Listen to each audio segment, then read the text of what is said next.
Okay, our next topic is population genetics. Population genetics. Whoops.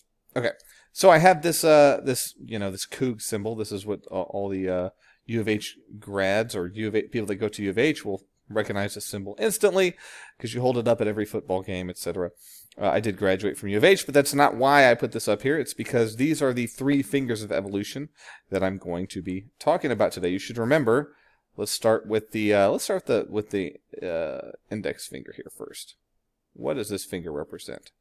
Try to write this down with me. See if you can remember. This one represents gene flow, or immigration and emigration.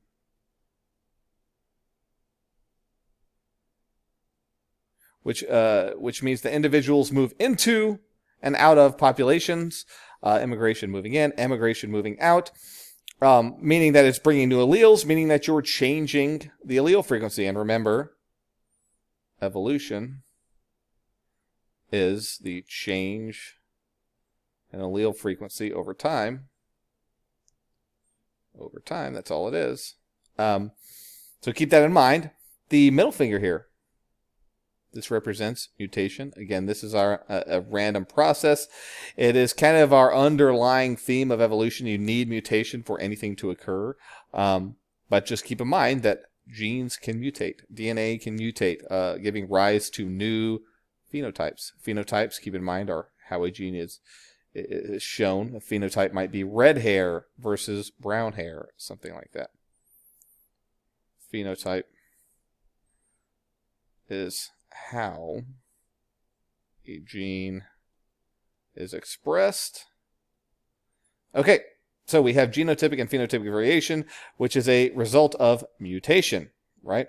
Now our last one over here, which is we're going to be hitting really hard, is we generally think of as small population size, which when this happens, I think of a word which I'll talk about on the next slide, but I think of genetic drift. Genetic drift. It's important to note that these processes that I've outlined right here are not selective. These are kind of non-selective processes in general. If you look at this is random chance that you might have a small population. Mutation is random. Gene flow is not due to a selective process. It is just immigration and immigration. Your other two, however, are selective processes. If you'll remember, just to review the thumb here, natural selection, right? And this finger that is being held down, that is sexual selection, right? These are non-selective processes. So let's go ahead and start talking about this tribe. This tribe on the island of, this is a Micronesian island. Oops. Micronesian island of Pingalap. I probably butchered that pronunciation, but I wanted to give you guys the actual island name, so I went and looked up what island it is. But their population has a high frequency of total color blindness. Some say it's up to 10%, which may seem low to have a 10% color blindness rate, right? But this is total color blindness, meaning that when you see this, or an image that looks like this is a simulation, of course, they would see something akin to this. So they're not there's not much they can see during the day. They're almost fully blind in some sense because they can barely make stuff out and the bright light is really harsh on their eyes. This is total color blindness. And they're up at 10%. To put that in perspective, in the larger population, I think it's like, 1 in 30,000 or something like that. 1 in 30,000 people, right? Much lower. It's a much lower percentage than 10%.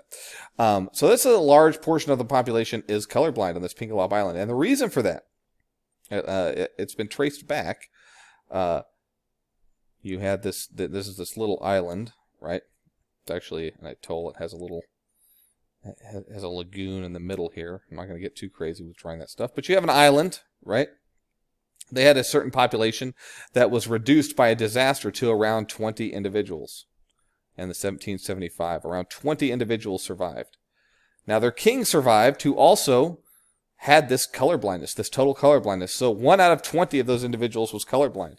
Well, as through the generations, as this was passed down and passed down, this color blindness became a very common trait in this population because it had a very high frequency in these 20 individuals due to the fact that one person had it. So it's now a very common trait. 10% of people have this trait. This is known whenever you have a natural disaster that wipes out most of the population, not just with humans, with any animal. This is known as the bottleneck effect. The bottleneck effect. This will make sense when we talk about it, but you have a large population. You can imagine a large, varied population, many different alleles, many different genes that do many different things, very highly varied, a lot of variations. Well, you have a bottleneck, which means that only a few get to survive, right? And you might only get, very high frequencies of detrimental alleles, right? Alleles that aren't good for you, right? Maybe you have an allele that, again, this color blindness allele. Maybe it's pretty rare in this initial population. But if the king has it and he comes out on the other side of this bottleneck, now you have a very high percentage down here. That is because this natural disaster has caused a bottlenecking of alleles in which some undesirable traits such as this color blindness have survived and, of course, propagated by this individual, right? So that is the bottleneck effect. Another effect. So this is effect 1 that I want to talk about over here. Another effect we need to talk about is the founder effect. The founder effect, and it's very similar. What the founder effect says is, let's say you had a population of animal, let's say, that migrated to this island. Let's call them humans. Let's use the same example. There's humans. Let's say there's a population of about 50,000 on this island. Well, if you had this color blindness gene, and you had about 10 people that came to this island, and 2 of them had it, 2, 3, 4, 6, 7, 8, 9, 10, 2 of them had it, now you're going to have a higher incidence, or a higher frequency, of that color blindness allele, and you're going to see it in a lot more of the population. This is called the founder effect. The founder effect. Meaning that when you have small amounts of founders to a population, and it doesn't have to just be humans, but when you have a small amount of founders, sometimes you can have alleles that are much more common that you wouldn't find in the initial large population over here. Both of these effects, the founder effect and the bottleneck effect, fall under the umbrella of what scientists would term genetic drift. Genetic drift. And all genetic drift is, I'm going to write these down here just so that we can, bottleneck effect. Oh, go back. And the, oops. Sorry, had some technical difficulties there. Bottleneck effect and the founder effect. But all genetic drift really means, if we were to define it, it's a random change in allele frequencies. Random change in allele frequencies. The reason this falls, these two effects fall under genetic drift is because these random changes in allele frequencies are very large when you have a small population. Remember that pinky finger? When you have a small population, these random changes are very, very, very large. So that's why the bottleneck effect and the founder effect have such a huge influence on allele frequencies in later generations. Okay, and I think that's going to wrap it up for this video. Thank you for listening.